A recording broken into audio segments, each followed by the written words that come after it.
The Supreme Court is siding with Texas for now on the border. It's March 19th, 2024, and these are your headlines.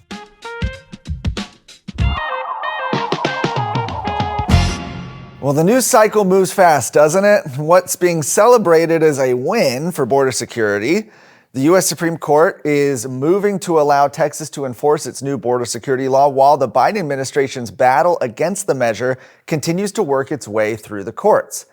Senate Bill 4, which was set to go into effect earlier this month, creates a state crime for entering the country illegally, paving the way for state law enforcement to arrest illegal aliens. Well, after the federal government challenged the measure in a lawsuit, U.S. District Judge David Alan Ezra, blocked the law from going into effect. It's since been sent to the Fifth Circuit Court of Appeals. In the meantime, there's been a procedural fight taking place over whether the state could enforce the law while they await final judgment in the case. Well, in a 6-3 decision today, the Supreme Court denied the Biden administration's request to halt enforcement of the law, allowing Texas to begin enforcement immediately. Attorney General Ken Paxton called the decision a huge win for Texas. He said Texas has defeated the Biden administration's and the ACLU's emergency motions at the Supreme Court. Our immigration law, SB 4, is now in effect. As always, it's my honor to defend Texas and its sovereignty and to lead us to victory in court. Land Commissioner Dawn Buckingham agreed. She said, when the federal government refuses to secure our border, Texas steps up, defends our families and the nation. With some major investment firms boycotting energy companies, the state of Texas is fighting back, pulling $8.5 billion in assets from global asset manager BlackRock. The movement has been referred to as environmental, social, and governance investing. Now, put simply, ESG investing is a form of stakeholder capitalism, which prioritizes investments based on social or political desires rather than strictly on profits. Well, the State Board of Education Chairman Aaron Kinsey announced today that BlackRock was not in compliance with Senate Bill 13, which was legislation signed into law last year, prohibits state funds from being given to organizations that boycott energy companies. As a result, the state will divest its permanent school fund from BlackRock.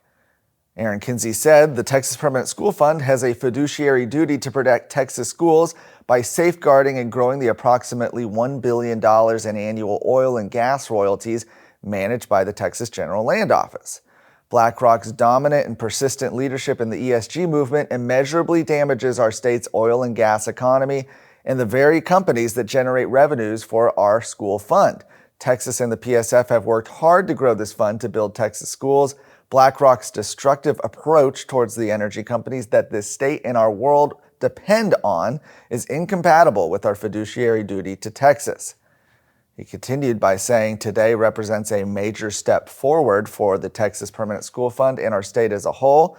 The fund will not stand idle as our financial future is attacked by Wall Street. This bold action helps ensure our PSF remains in fact permanent and will continue to support bright futures and opportunities for generations of Texas students.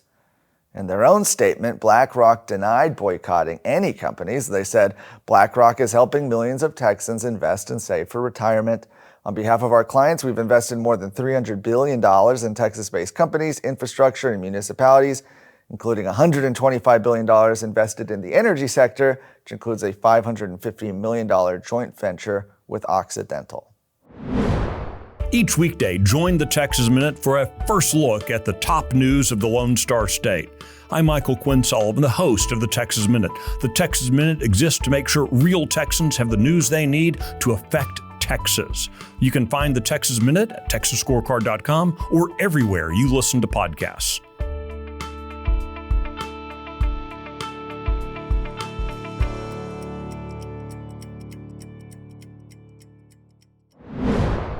Lastly, congressional hopeful Craig Goldman, who currently serves in the Texas House, well, he could be violating federal campaign finance laws by helping fundraise for embattled House Speaker Dade Phelan. Well, last week, Texas Scorecard reported on a high-dollar fundraiser scheduled in Dallas next month for Dade Phelan to raise money ahead of his runoff election in May. Phelan came in second place to former Orange County GOP Chairman David Covey in the initial primary election earlier this month.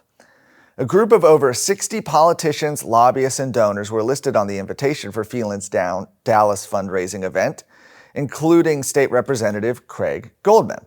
Well, that could be an issue for Goldman, as he currently finds himself in his own runoff election for the congressional seat being vacated by Representative Kay Granger. A federal election law prohibits candidates for federal office from participating in non-federal fundraisers unless the communication for the event contains a, quote, clear and conspicuous oral and written disclaimer that the solicitation is not being made by the federal candidate. The invitation for the Dallas event obtained by Texas Scorecard contained no such disclaimer. Additionally, federal candidates raising money for non-federal races cannot solicit funds in excess of the federal limit of $3,300 per individual. The invitation, meanwhile, shows host levels as high as $50,000. Well, neither Phelan or Goldman responded to our request for comment on clarification on the upcoming fundraising event. For more of today's stories, go to TexasScorecard.com.